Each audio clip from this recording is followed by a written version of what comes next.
sejam bem-vindos ao Voz e Visão, o podcast onde a odontologia encontra o empreendedorismo e a inovação. E hoje eu vou conversar com uma super convidada, mais do que competente, que eu já vou apresentar para vocês. Mas antes disso, eu gostaria de falar dos nossos patrocinadores.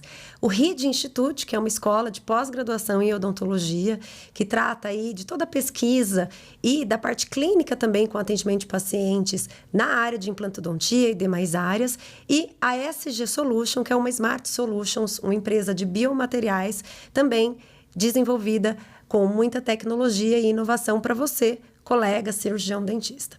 E hoje eu estou aqui com uma pessoa extremamente especial, a Laura Hauser. Laura, seja muito bem-vinda. Obrigada, Karen. Obrigada pela sua presença, pelo seu tempo aqui. Bom, a Laura é aí uma das mentes mais brilhantes que a gente tem no momento, trabalhando com cultura, tecnologia. É ela que está falando, gente. É porque você é pesquisador, e pesquisador ele sempre tem esse lugar, né? Mas você é assim. Comportamento e inovação, investiga inteligência artificial e fala de solucionismo tecnológico. Até hoje eu nunca tinha escutado falar dessa palavra, Laura, de solucionismo. Então a gente vai conversar aí sobre a sua trajetória, sobre a sua carreira. Eu queria que você contasse de onde veio a Laura, qual que é a sua origem, qual que foi seu percurso. Muita coisa, né? É até difícil falar, né? Acho que foram várias vidas para chegar até aqui. Mas, bom, eu venho de uma família gaúcha. Eu sou a única paulista da minha família, a única que nasceu aqui. Uma família de cultura judaica, tá? Que sempre muito ligada ao estudo e à leitura. Então, acho que eu peguei muito desse bichinho, não tinha como não. Sim. Mas, profissionalmente, eu fiz 1 ano de jornalismo e não gostei. Acabei indo para a França para aprender o idioma. Sempre fui apaixonada por francês, literatura francesa, em geral. E acabei me apaixonando pelo país, pela cultura, e fiquei. Fui aceita na Sorbonne, que é uma das faculdades mais tradicionais, né? E fiz o curso de História, de graduação em História. E gostei de trabalhar com cultura, depois fiz um mestrado em Sociologia da Cultura, que é basicamente entender por que a cultura, que a arte diz sobre nós como sociedade. E trabalhava com instituições culturais. Nisso, eu fui para uma área, quando eu voltei para o Brasil, eu fui para uma área mais diplomática. E aí aconteceu uma coisa legal. Comecei a fazer as ligações acadêmicas entre ecossistemas de inovação do Brasil e do Oriente Médio.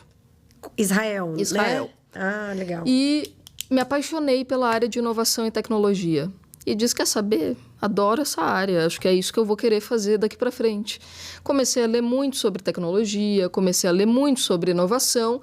E para o meu próximo passo da carreira, eu disse, bom, vou trabalhar então com isso de alguma forma. E uma grande amiga minha tinha aberto, na época, uma empresa de educação corporativa. Que é isso, você sabe melhor do que eu, talvez, essa parte de desenho de aprendizagem para liderança. Sim. E ela disse, olha, sempre um maluco puxa o outro, né?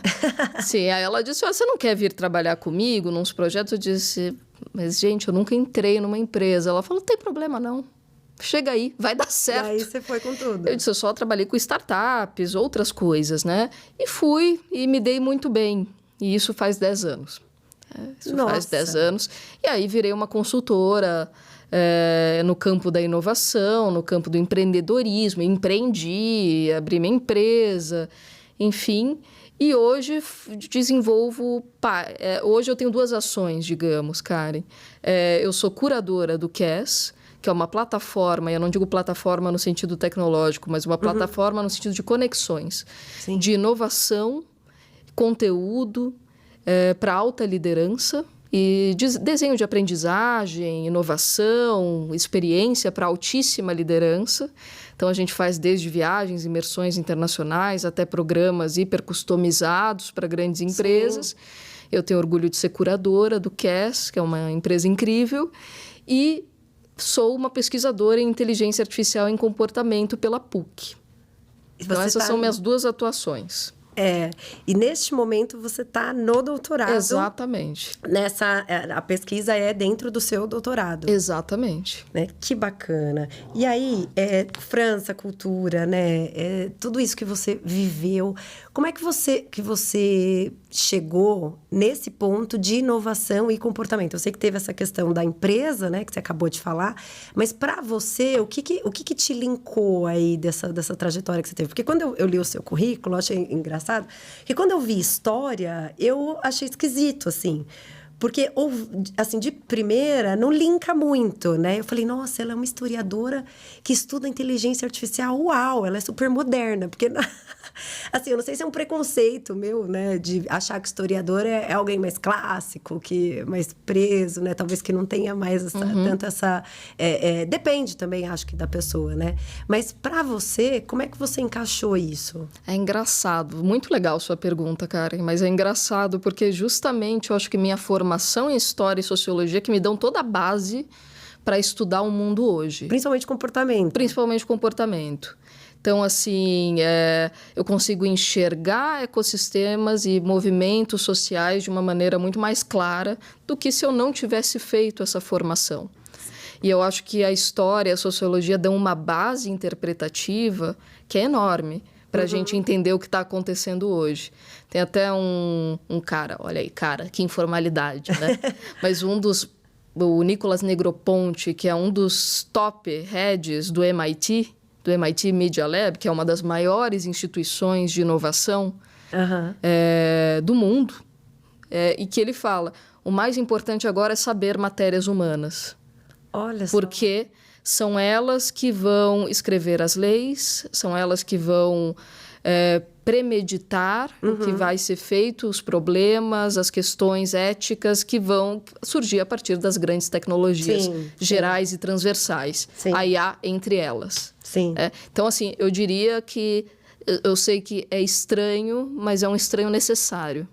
Aliás, né, tem um especialista que eu tive o prazer de conhecer, que é o Douglas Rushkoff, que é um dos grandes nomes hoje sobre mídia e tecnologia, e que ele fala, nosso grande trunfo como ser humano é não estar autotunados, é ser estranhos.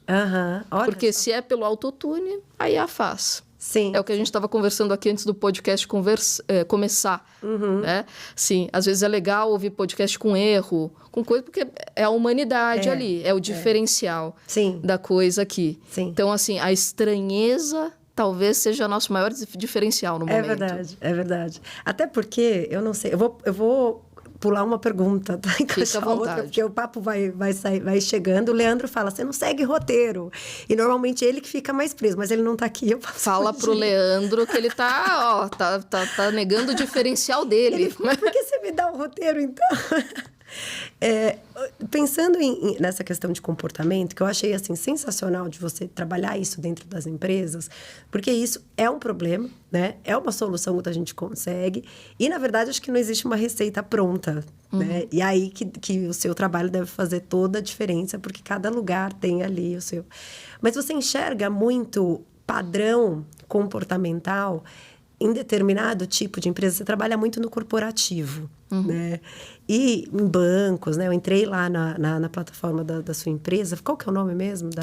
Kes, da sua. E tem uma outra, né? Ou é só essa? Eu fundei uma empresa há algum tempo que era uma consultoria, a LTH. A LTH foi essa que eu entrei no site. Mas ela ainda funciona também? Funciona.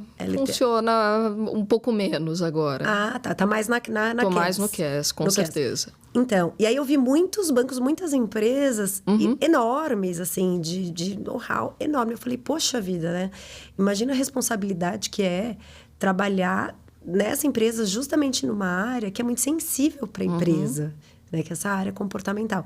E o que você enxerga, assim, com a experiência que você tem? Existem muitos padrões? Existe um padrão dentro do corporativo? Existem muitos erros que ocorrem nesse sistema? Existem padrões em tudo, seja nas empresas, seja na universidade. A gente é muito formatado, nosso comportamento é muito formatado. Então, assim, por muitos anos, olha aí a socióloga, como isso me ajuda. Vai lá. A gente viveu numa sociedade que é disciplinar. e que veio de uma revolução industrial.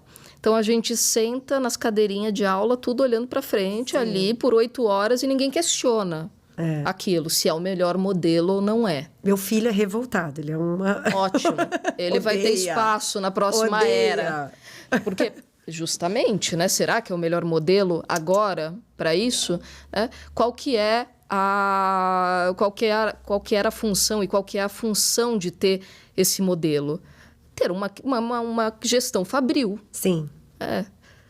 Seja em fábrica, automotivo, aquele filme do Chaplin, né, dele fazendo as coisas, seja no corporativo também, cada um fazendo sua funçãozinha para a máquina se arranjar. E a gente viveu assim. Só que o mundo foi mudando. E agora a gente está numa ordem que é muito mais fluida. E que, se a Revolução Industrial nos libertou um pouco desse trabalho maquínico, corporal, hoje a inteligência artificial nos libera, e com muitas aspas, porque isso traz um problema, questões éticas e problemáticas também, mas de uma repetição mental. Então, se eu tenho que escrever no meu trabalho o mesmo textinho para a proposta 20 vezes, hoje o GPT faz por mim. Sim, com certeza. Hoje o GPT faz por mim. Então, esse complexo industrial talvez já não faça mais sentido, porque as características maquínicas, as habilidades maquínicas, que são produtividade, eficiência, que justamente são todos os KPIs que a gente construiu até hoje, a máquina entrega melhor. O que a máquina não entrega bem? Criatividade, disrupção, cuidado com as pessoas. Humanidade. E foi tudo que a gente disse que não era importante até agora. Exato. Porque não sustenta o negócio, de fato, não sustenta o negócio, mas hoje talvez sustente. Sim. Porque se você não inovar, e se você não correr atrás, e não tiver esse toque humano, bom, talvez seja melhor a IA mesmo. Exato. Quando você fala de questões éticas, né, que aí eu acho que é um ponto, assim, que é até um ponto-chave do episódio, né? Porque toda vez que falou IA e tal, eu falei, poxa, a gente precisa ver como é esse uso, né? Porque é muito bom, né? Mas onde que a gente já começou a pecar e o que a gente tem que prestar atenção em relação a essas questões éticas?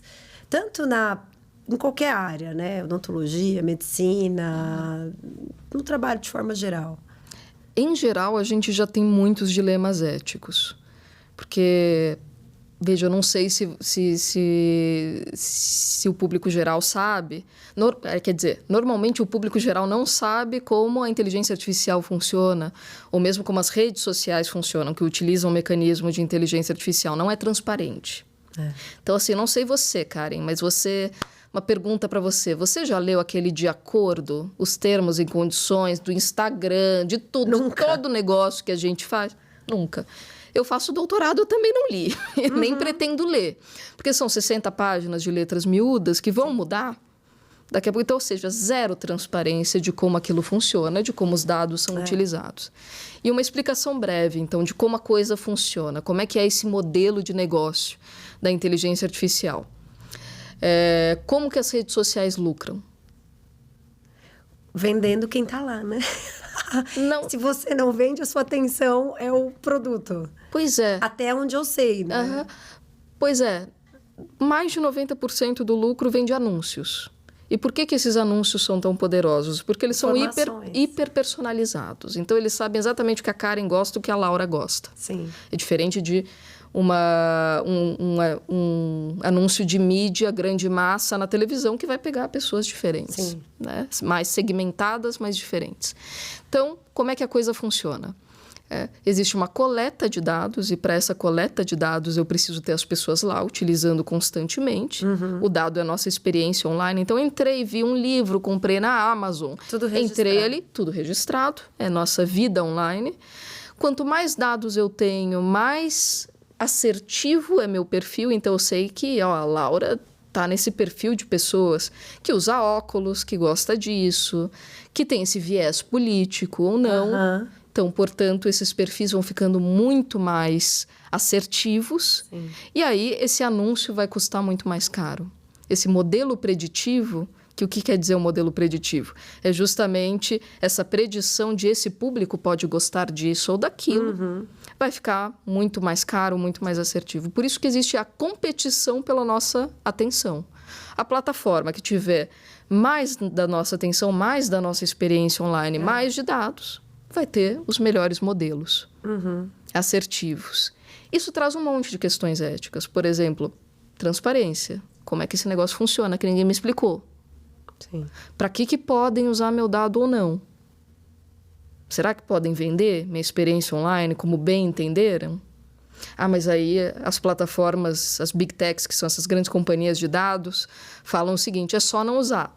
Peraí, quem é que pode não usar Instagram, Facebook, redes sociais, se todo modelo de negócio hoje, quem não está lá não é visto?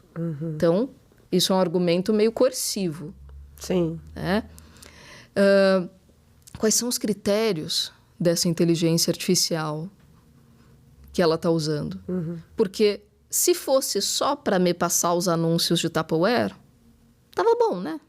Enfim, ok. Não, mas são grandes influências mesmo, mas né? não é. Justamente isso vai ser usado para campanha política, vai ser usado... E vai ser usado, e aí a gente pode entrar mais nos casos da saúde, porque aí é muito problemático, vai ser usado também, por exemplo, para um caso ético muito difícil que a gente teve, foi nos Estados Unidos, época da pandemia, entregaram a decisão de quem recebia o respirador ou não para uma IA. Nossa. E depois houve acusação dessa IA de racismo. Por quê? Quais eram os critérios ali, de quem recebe? A gente ouve falar de racismo algorítmico, muito, né? muito. Então, qual era o critério dessa IA? Quem pagava mais caro em plano de saúde tinha prioridade. Temos uma questão histórica de escravidão, Sim. em que a maioria das pessoas que pagam mais tem mais dinheiro nos Estados Unidos é branca. São brancos. Então, assim como aqui. Então, assim, mas será que na área da saúde isso deve se aplicar? Seríssimo. É seríssimo. Outra coisa para vocês, profissionais de saúde. A tendência é que os dados de saúde sejam os mais caros, a partir de agora, os mais sensíveis. O que vocês vão fazer com esses dados? Outro caso também, se você me permite. Claro. Sistema de saúde... de países, não vou citar o país, mas enfim, né, que estão sendo totalmente automatizados, sistema público com a inteligência artificial. Eu conheço uma pessoa que foi ao médico com um sangramento que não parava. O médico simplesmente colocou na IA os sintomas e falou, a IA dá 3 caminhos. Fazer um ultrassom, fazer tal exame, fazer isso, fazer aquilo, tomar um anticoagulante, enfim, né, tal. E o médico só estava...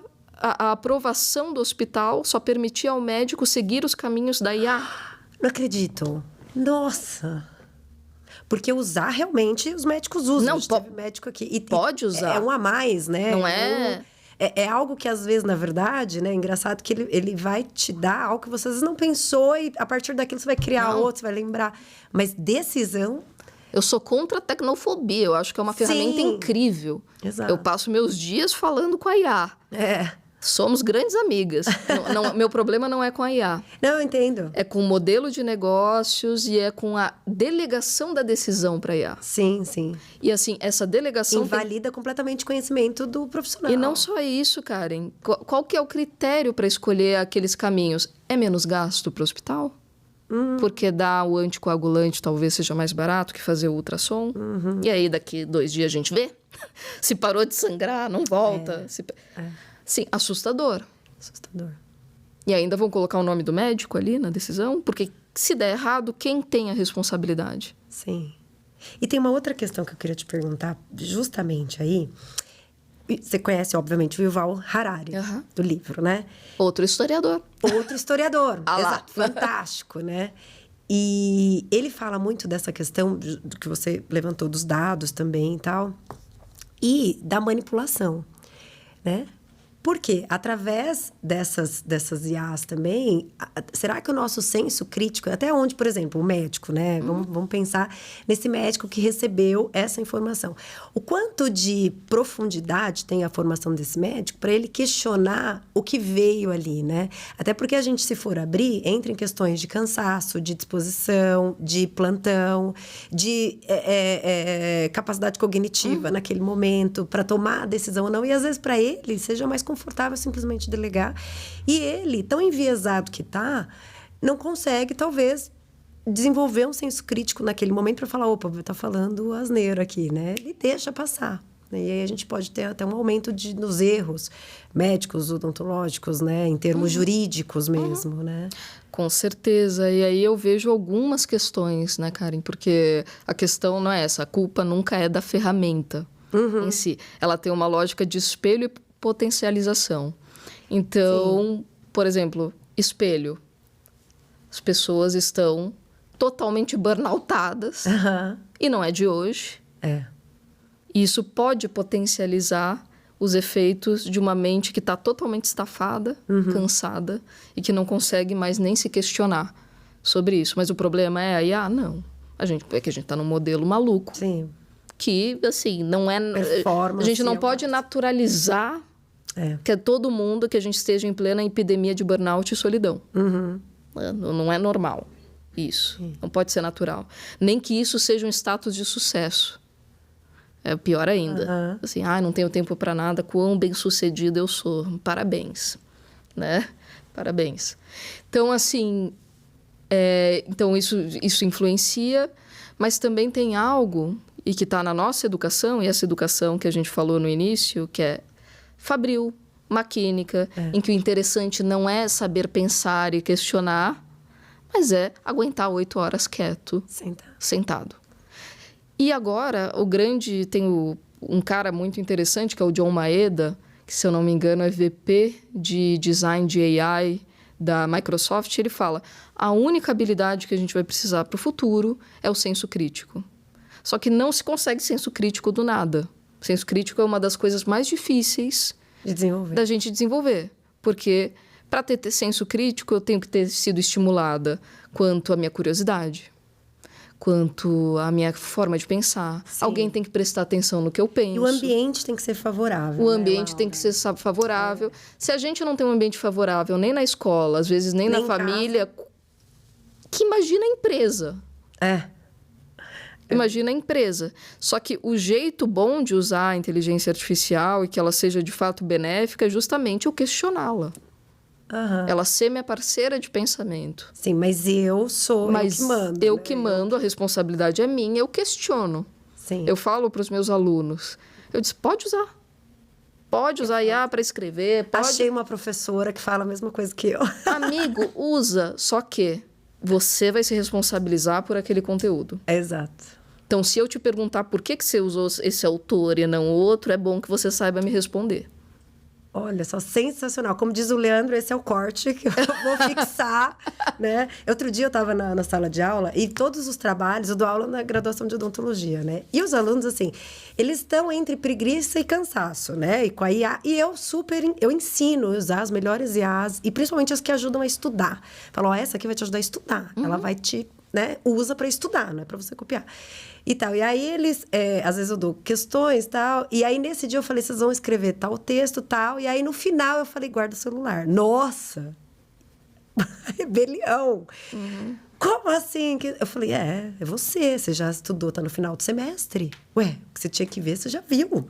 Exato. O que tá aí agora? Você tem que discorrer, você tem que pensar, você tem que buscar o que tá dentro de você. E vou confessar para você, outro dia eu tava até não lembro o que eu tava fazendo, e eu falei, gente, eu preciso ficar um pouco mais analógica. Porque a gente usa muito e você começa a se desconhecer. Você fala, o que é a ideia minha, o que é a ideia da IA, o que eu sei, o que eu não sei. E eu vi que você escreveu recentemente um artigo justamente sobre a questão de nós estarmos rodeados, né? E solitários ao mesmo tempo. Então, rodeados de IA, redes, né, sociais, e solitários, profundamente solitários, né? Por que isso acontece? A que você atribui? Qual que é o raciocínio por trás disso? Porque eu acho que a gente só percebe, Laura... A gente até teve um psiquiatra aqui que falou bastante disso, a gente falou bastante de rede social.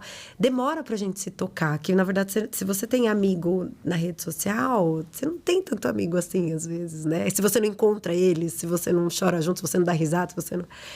E é por aí? Como é que funciona isso? É super interessante esse ponto, até porque vai afetar muito para vocês na saúde, porque a gente tem uma saúde que é emocional também. Total. E que vai afetar a saúde física. Nós não somos seres separados, né? Assim como a gente quis acreditar por muito tempo, mas não somos. O emocional me afeta completamente. Então, de fato, né, tem um conceito, sociologia, filosofia de novo, que o Bauman chama de relações líquidas, que é muito interessante, que é justamente a referência a essas relações online, em que você está a um edge de distância. Eu posso conectar e desconectar muito fácil. Sim. Teve até algo que eu achei bem brilhante, uma iniciativa da Sprite. O que eles fizeram? Eles pegaram comentários de ódio na internet e conseguiram achar as pessoas que fizeram esses comentários de ódio e chamaram as pessoas que receberam para ouvir isso cara a cara. Então, fala na cara da pessoa isso que você falou. E assim, foi de um constrangimento absurdo, horroroso. Porque não é a mesma coisa você ter uma relação presencial, física, olhar nos olhos da pessoa, falar do que uma relação online. Não é. Não que você não possa fazer amigos online. Você pode. Claro que pode. Que bom. Mas não substitui. Mas não necessariamente substitui. E, assim, a força das ligações é outra. Porque eu não simplesmente consigo cortar uma relação uma relação offline, digamos, da mesma maneira que eu corto. E nem digo offline, talvez não seja a palavra, porque você pode ter uma relação muito bonita online, de se falar todo o tempo, mas, enfim, uma relação profunda da forma que é simplesmente mais um dos meus seguidores ali, que eu nem conheço, não sei da vida, enfim. Teve um caso interessante também de uma autora que tinha mais de 100 mil seguidores no Instagram. Ela lançou um livro e nenhum foi. Nossa. Então, assim, o quanto é, o quanto não é. Sim, acho que boas perguntas para se fazer. Um amigo me falou outro dia, se você precisar, para vocês que são profissionais da saúde, se você precisar ir para o hospital, quem te leva? Acho que é uma boa pergunta. Pesada, né? A se fazer. Não, quem fica com você, quem te leva. Isso é uma relação forte. Sim. Isso é uma relação forte, isso é uma relação sólida, não é líquida. Se você precisar abrir o coração e chorar e falar, com quem? Que dá para fazer isso. Sim. Também. E uma coisa interessante é que quando a gente avalia longevidade, um dos pontos mais importantes, né, para a longevidade são justamente as qualidades das nossas relações, né? E como é que a gente vai chegar, né? Porque essa geração... Eu me enrolo um pouco quando eu falar de qual que é, sei lá qual que é. Mas a nossa geração, essa geração que tem vindo aí, é cada vez, de fato, mais... são relações mais líquidas e que como é que vai envelhecer, né? Como é que vai... Porque até quando você envelhece, ficar velho é muito bom, mas junto com a velhice tem coisas que são muito pesadas. Você perde pessoas que você ama, você fica doente, você vê alguém que você ama ficar doente. E tudo isso exige estrutura emocional que rede social nenhuma vai te dar. Exatamente, assim, excelente ponto também. E aí eu queria até falar um pouco, porque assim, o que eu estou pesquisando agora no doutorado são justamente pessoas que utilizam a inteligência artificial como companheira. Ou seja, como namorado, como terapeuta, como lugar para desabafar. Enfim, lugares que antes só poderiam ser ocupados por outro humano. E eu vejo algumas questões aí. Eu vejo, primeiro, um discurso de que aí entra um pouco na sua outra pergunta, que é da solidão e de tudo isso. Tem um discurso muito comum no mercado que é pela conveniência, personalização, tudo são as palavrinhas mágicas, né? Eficiência, conveniência, personalização, zero fricção e tal. E eu acho que a gente tem vendido a ideia de que isso tem que estar por tudo. ótimo. É a vida confortável, Confortável, né? e sem fricção. Sem fricção, zero friction. E assim, ok, que bom que os produtos podem ser assim. Essas pessoas não. Mas as pessoas não. E eu acho que a gente tem tido uma expectativa de que as relações sejam tão eficientes quanto os produtos e quanto a personalização das redes sociais. E você pode ver isso em aplicativos de namoro. Assim, não deu certo com um, outro. Eu brinco que é a churrascaria humana, né? Você vai passando, esse eu não quero, esse eu quero. Enfim, nada contra também. Inclusive, uso, não tem problema. Mas a maneira é realmente... Mas, assim, até onde isso é saudável? Até onde minha tolerância está sendo desenvolvida para uma relação humana que nunca vai ser zero fricção, vai ter conflito, você é casada, vai ter problema, Nossa. você pode amar profundamente, mas assim, veja. Não, é amor e ódio o dia inteiro. Eu falo pro meu marido, eu tenho vontade de te matar umas 20 vezes por dia. O Diego tem um taco de beisebol ali que eu falo, Diego, deixa ele aí. Porque quando Deixa, Diego, porque assim, não é fácil, sabe? Assim, então... mas isso é muito bom, né? Até porque isso tira a gente do conforto, de você. E eu acho que essa questão da... Eu falo assim, você precisa ter, sua vida não pode... Eu falo isso pros alunos, eu falo, sabe por que eu vim dar aula, né? Porque minha vida não pode ser perfeita. Eu preciso de alguém que me irrite. Aí você tem uns 30 te irritando, né? Os 30 de uma vez, né? Mais os 2 de casa. Então, assim, você precisa... Para se desenvolver. Mais paciência, mais tolerância com o outro, né? Que é o que a gente, de fato, não vê mesmo na rede social. Então, é um efeito, né? E é o que é divertido da vida também. O que é irreverente. Sim. O que é, assim, né? Interessante, é fora do eu. E aí, assim, se por um lado...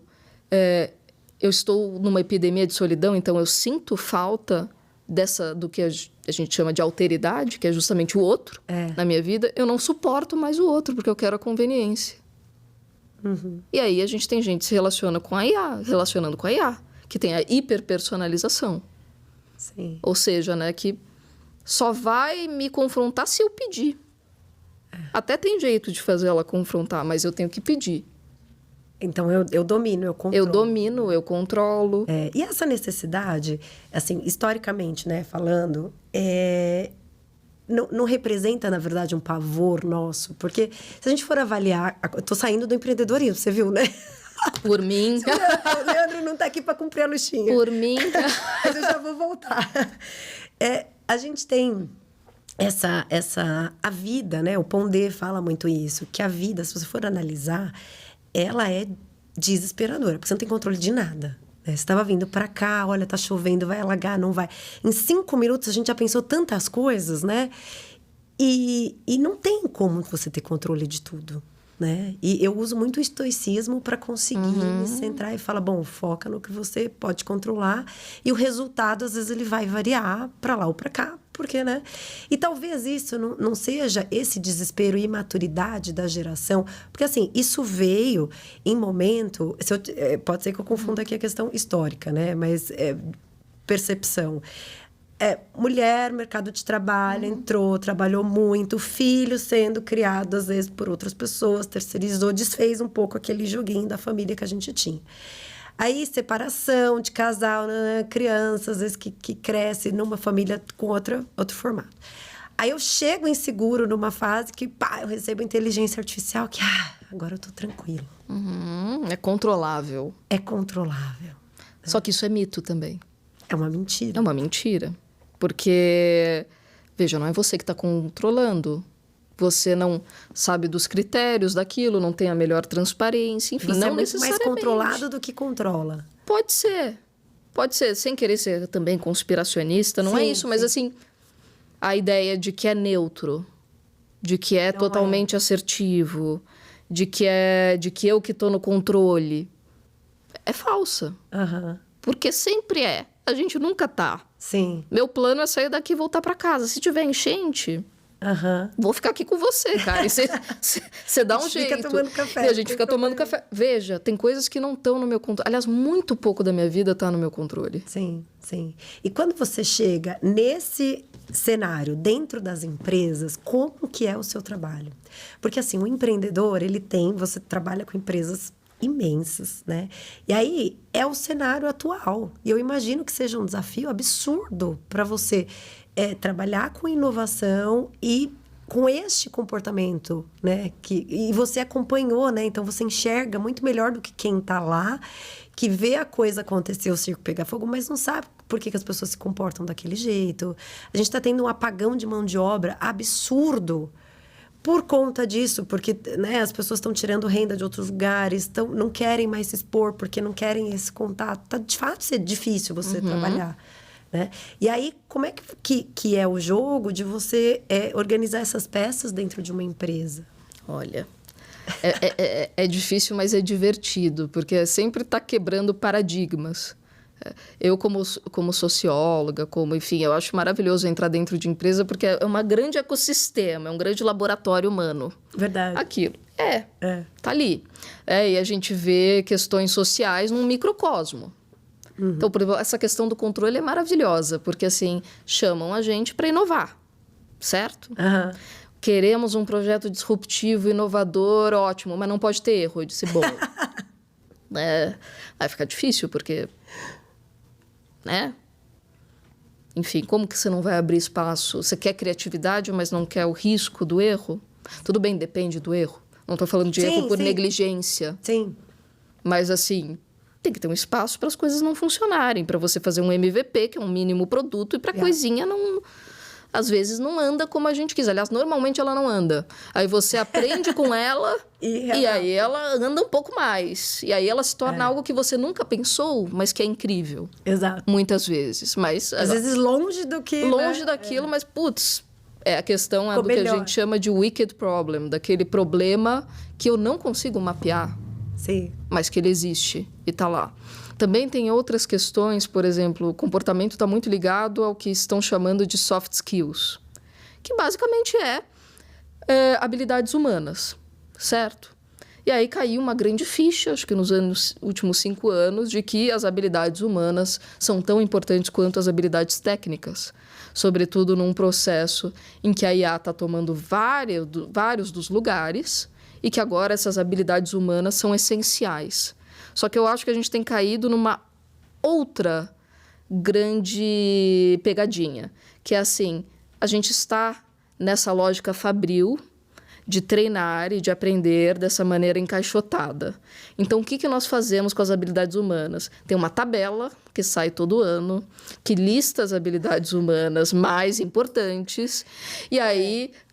O RH, os responsáveis pegam aquilo, né? Diga-se de passagem. Escolhem as 3 que são mapeadas, não sei como é que você vai medir empatia? Até hoje não conseguiram me explicar, tá? Assim, eu ainda... porque tem pesquisa de clima. Ok, tudo bem, pesquisa de clima até posso entender, mas aí medem nível de empatia, colaboração, etc., sabe-se lá como. E aí... vamos ensinar as pessoas num curso de 3 dias como colaborar ou ser empáticos. Gente, desculpa meu ceticismo, mas eu acho que não se aprende habilidade humana de maneira maquínica e fabril. Mas como que eu meço o KPI? Às vezes não se mede, às vezes se sente. Às vezes é com segurança psicológica, às vezes você vai sentir, você vai ver ele depois. Sim. E abrir mão desse controle de não tenho talvez um KPI claro para isso... mas eu sinto o impacto disso ali, é o que torna diferente as empresas. Inclusive, tem um projeto que foi muito legal, que é o projeto Aristóteles, do Google. Não sei se você já ouviu falar. Não. Mas eles mapearam, acho que mais de 600 equipes, para ver o que tinha de diferente nas equipes que tinham melhor performance. E, para surpresa de todos, não é onde estavam os top estrelas, não é quem tinha melhor formação, não é quem tinha os melhores investimentos de cara, mas onde tinha maior segurança psicológica. As pessoas se sentiam bem em falar, se sentiam bem em trabalhar juntos, se sentiam bem em criar, tinham gestores mais humanos. Olha. Como é que você mede isso em KPIs? Não tem como. Você só viu depois que a coisa deu certo. Sim. E isso é um choque, assim, né? Porque nas empresas grandes, eles ainda te chamam para resolver o BO, né? Como diria. Nas pequenas, você depende muito pequena e média, né, de um empreendedor, às vezes um grupo de sócios ali, que é o que eu te falei. Às vezes, não é que eles não querem implementar isso, mas eles não se ligaram que isso mudou. Que agora é assim, que existem, né? Eles até sabem que existem inteligências artificiais. É a minha próxima pergunta para você. De que forma, né, a gente pode... Tem esses aspectos todos que a gente tem que prestar atenção, mas como otimizar esse uso dentro da empresa, prestando atenção nesse ponto comportamental também? Eu acho que o principal ganho que a gente pode ter com a inteligência artificial em tudo, mas eu acho que principalmente no campo da saúde, que é tão importante, é ter mais tempo para ser humano. Ter mais tempo para o que é essencial. Deixa a IA para o que não é humano. Uhum. Então, precisa emitir 150 notas fiscais? Talvez a IA possa te ajudar com isso. Aí você não precisa, talvez, dessa inteligência. Que é operacional, né? Precisa... é porque tem 1000 textos, formulário com dado de paciente, assim. Eu surto quando eu entro em consultório de dentista e médico.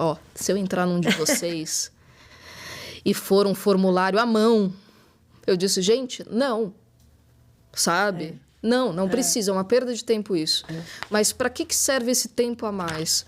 Para eu ser o mais humano possível com o meu paciente. Para que eu faça esse juramento de Hipócrates ser real. Sim. Porque aí eu olho mais para o meu paciente. Então, eu tenho mais tempo de conversar com ele. Eu não preciso... Talvez eu use uma inteligência artificial para transcrever e organizar todos os dados que ele falou para eu poder ficar olhando nos olhos dele enquanto ele fala. Você sabe que essa questão comportamental, eu estudei muito dor, né? A parte de dor neuropática e tal. E em diversas situações, um grande diferencial na aderência do paciente ao tratamento é justamente esse vínculo. E é quando a gente avalia processos judiciais também, a falta de vínculo é um grande motivador. Com certeza. E isso aumentou muito, né? Porque não é que a pessoa, às vezes, ela não tolera. Não estou falando de erros graves, tá? Mas o paciente, eu falo isso para os alunos, eu falo assim, olha, às vezes você errou a cor, no meu caso, que é dente, vai. E o laboratório, você mandou a foto, não estava...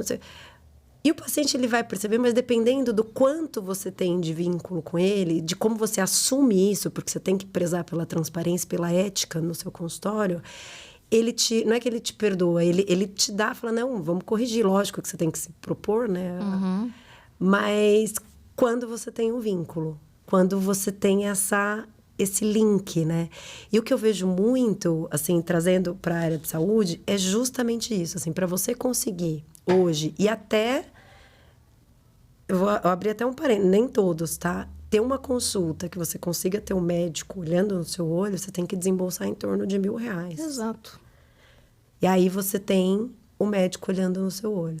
E você tem o médico que ele vai, talvez, chegar mais perto, de fato, daquele que você tem, e ele vai te ouvir um pouco melhor. Eu não estou falando que 100%, mas um pouco melhor. Agora, quando você... a maioria das pessoas do Brasil não tem isso. Não tem esse acesso. Não. E isso pode ser muito benéfico da IA. Imagina se com a inteligência artificial a gente tem mais tempo para atender essas pessoas de uma maneira mais digna. Seria fantástico. Aqui vai depender demais do setor público, né? E aí a gente entra em... E aí entra no solucionismo tecnológico. Exato. O que é esse solucionismo? Eu nunca tinha escutado essa palavra, né? Ainda mais associada. O que é isso? Solucionismo tecnológico é um termo que foi criado pelo Evgeny Morozov, que é um pesquisador bielorrusso que hoje está em Harvard, e que quer dizer o quê? A crença de que a tecnologia por si só vai resolver tudo. Então, você foi super precisa aqui. Veja, não é a IA que vai fazer isso sozinha. A gente precisa de política pública, a gente precisa de intencionalidade, a gente precisa de uma gestão hospitalar e médica que diga, já que o médico tem 30% de tempo a mais, eu não vou enfiar mais 10 pacientes, eu vou deixar 30% a mais para o cara atender melhor. Então, são várias coisas aqui. E a gente tem uma tendência a isso, o discurso vendido, muitas vezes, é que a tecnologia por si só resolve os problemas. Lembra quando os aplicativos de carro, tipo Uber, 99, chegaram no Brasil E assim, finalmente o discurso vendido é agora todo mundo tem emprego. E hoje a gente vê que não é bem assim, que é bem mais difícil. Tem uma precarização do trabalho, que assim, é uma baita solução tecnológica, com certeza, mas assim, não é ela sozinha que resolve um problema estrutural, que é o desemprego, que é a precarização do trabalho. Sim. Assim como a saúde, que é algo super complexo, não vai ser uma ferramenta que vai resolver o problema sozinho. Ela pode nos ajudar? Com certeza. Sim. Mas depende muito mais de uma responsabilidade humana. Muito, muito. E assim, pra gente... Esse é justamente o que a gente espera que seja, né? O futuro da IA nesse ambiente. Até porque, se a gente for fazer a conta, né, inversa, a gente tem dados que dizem que isso aumenta a aderência do paciente ao tratamento. Logo, você tem menos gente doente. Logo, você tem menos gente curada. Logo, você tem menos custo. Para o sistema inteiro, que tende a se desafogar. Não é simples do jeito que eu estou colocando aqui. Claro, né? A gente tem casos gravíssimos. O SUS é um problema complexo. Mas é algo que, se bem aproveitado, é que lógico, né? A gente vai, de novo, como você disse, depender de muitas coisas aí. E porque quando a gente fala em termos de comunicação, né? A gente tem esse uso de novas tecnologias, tem as inteligências artificiais, mas a gente percebe que a comunicação é muito ruim em ambientes corporativos, em ambientes, né? Até de clínicas ambulatoriais, hospitalares, etc. Por que isso acontece? Tem a ver com essa falta de habilidade em interagir com o outro? Acho que pode ter vários motivos. Comunicação é uma coisa complexa. Mas, primeiro de tudo, pelo que eu vejo, às vezes ela não é vista de maneira estratégica. E é algo que depende, assim, do qual depende tudo. Mas, assim, não é vista de uma forma tão estratégica e talvez não receba a atenção nem o investimento necessário para isso. Tem uma questão também técnica de sistemas, que eu acho que é isso, na saúde falha muito. Assim, eu acho que um sistema de compilação de dados e gestão de conhecimento na saúde seria sensacional. Eu acho que os grandes hospitais já estão fazendo isso, mas como você diz, a porcentagem da população que acessa é muito pouca. Muito pouca. Eu acho que eu devo ter umas 15 carteirinhas de vacinação. Eu perdi, assim, eles inventaram um todas. aplicativo que não funciona, né? A gente não sabe. Todas elas. Eu não sei. Me pergunta, você tomou? Eu disse, devo ter tomado. Nunca peguei. Não sabe, assim. Não sei. Então, quer dizer, tem isso e tem também a falta de vínculo. E tem também essas questões que a gente trouxe da gente estar com menos paciência e com menos disponibilidade para conversar. Se antes a gente tinha o FOMO, que é o Fear of Missing Out, o medo de perder, o medo de...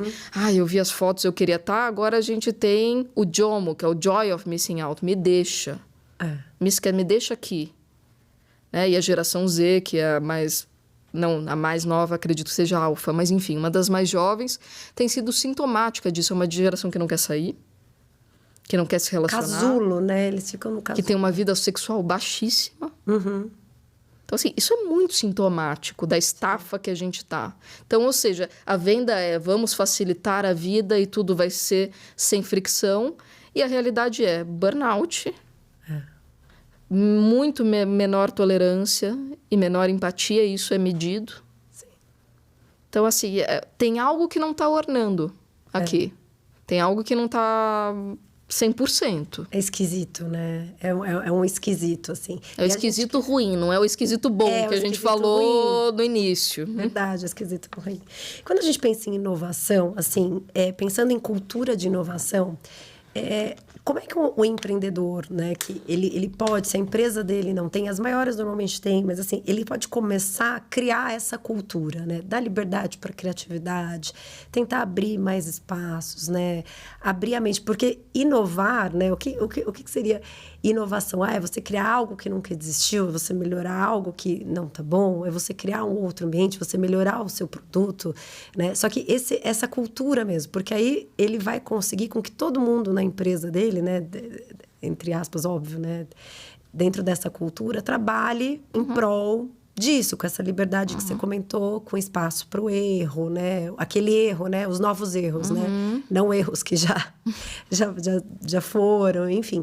É possível criar isso?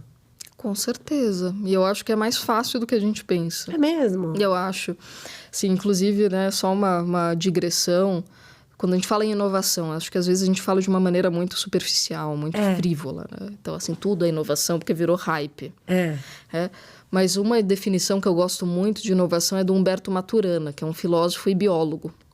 E que ele fala sobre inovação na questão da evolução. Ele falou assim, inovar é muito mais sobre o que se quer manter do que sobre o que se quer mudar. Olha que estranho. Então, assim, na evolução, a gente evoluiu para manter algumas coisas que nos eram essenciais. A vida, por exemplo. Sim. Um animal marinho sai da sua concha e procura outra porque ela ficou pequena demais. E eu quero continuar crescendo. Isso é essencial para mim. Eu entro nas empresas e eles me falam, sou uma empresa inovadora. Eu disse, não, você está inovadora. Quando muito. Às vezes não é verdade. Às vezes é só hype também. Você está. Se você parar de inovar, você deixa de ser. Então, o essencial é continuar inovador, isso é o valor. Então, o que precisamos fazer para continuar com esse essencial? Eu sou uma pessoa amorosa. Não, eu estou amorosa. Se eu deixar de ser, eu deixo. Então, primeiro eu acho que é uma questão de mapeamento do que é essencial na tua clínica. O que é essencial na tua empresa? O que você não quer perder de jeito nenhum, seja com IA, seja sem IA, seja... Não importa. É o tratamento humano? É o atendimento humano das pessoas? É a organização? É a rapidez? É o estar à frente, pensar à frente, novas coisas? É a autonomia dos seus funcionários? E aí a gente pode pensar em como inovar para manter tudo isso e para potencializar tudo isso. Uma maneira dessa cultura surgir é curiosidade. Simplesmente. Só que a gente não é estimulado a isso. Não. Justamente, essa cadeirinha, 8 horas, olhando para frente. A gente não é estimulado a ser curioso. Porque gente curiosa é meio incômoda. Irritante. Às vezes. Irritante. Irritante. A gente gosta deles, mas, né? Assim, não são as pessoas mais fáceis de você mandar, gerir. Pergunta tudo. Pergunta tudo, mas são as pessoas mais inovadoras. Por que a gente está com esse processo assim se pode ser assado? E vai ser mais rápido. Por que a gente está fazendo isso e não está fazendo isso de outro jeito? Mas não tem outra ferramenta que funcione? Nossa, eu tô com vergonha, porque meu filho vai assistir esse episódio. Acho que eu não vou nem mostrar pra ele. Eu mostro, ele vai falar, eu vou atrás dele. Tudo que você... Porque dependendo do meu nível de paciência, é isso e ponto, né? Dependendo, você tem que... E ele é muito perguntador, né? Sim. Mas eu tento estimular, que a paciência realmente às vezes acompanha. E acho que uma coisa legal também, Karen, só completando, acho que assim... Que tipo de erro você está disposto a aceitar em prol da inovação? Então, por exemplo, teve um caso maravilhoso, que ele lançou uma empresa, foi super sucesso, só que ele estava trabalhando que nem um maluco. 17 horas por dia, não aguentava mais, não conseguia tirar férias, estava de férias com a família no celular o tempo todo. Ele pensou, que tipo de erro eu estou disposto a aceitar? E aí ele falou com todos os funcionários, até $300 vocês tomam a decisão. Se o erro custar isso, mais ou menos, vocês tomam a decisão. Não me liga, não me chama, toma a decisão. Confio em vocês. Sim, E não parece, mas isso é uma baita liberdade. É uma baita liberdade. Quem dá essa liberdade, né? Concede isso, como para quem recebe, né? Exatamente. E de quem recebe, acho que vale, assim, às vezes eu tô na empresa e diz, posso? Tô indo. Vai lá. Boa. Então é isso. É isso mesmo. É isso mesmo. Bom, a gente já viu aqui a última pergunta, assim, que eu queria fazer para você. Se você fosse para a área da saúde hoje, né? Deus o livre. Deus o livre. É loucura. É loucura. É loucura. Não recomendo. Mas vamos pensar que você fosse criar uma startup da área da saúde, que fosse prestar algum serviço, né? Resolver alguma dor, né? Literalmente. Por onde você começaria? Difícil, assim, porque eu não sou da área. Né? Então, eu posso estar falando uma besteira, mas eu vou falar com a visão de especialista em tecnologia e comportamento, enfim. Eu iria de novo, mapearia aquilo que é inegociável nesse negócio, em primeiro lugar. e pensaria como eu faria o serviço com maior índice de confiança. Porque eu acho que a confiança vai ser uma moeda, já é, mas vai ser uma moeda na saúde que vai dominar. Porque assim, onde eu posso de fato confiar? E ter esse vínculo de confiança, on e offline. Onde meus dados estão seguros, online, e que não vão vender, e que não vão fazer, enfim. E que eu não vou ser usado para produtização, e que não vão me enfiar um monte de medicação ou oferta que eu não preciso só para esse produto.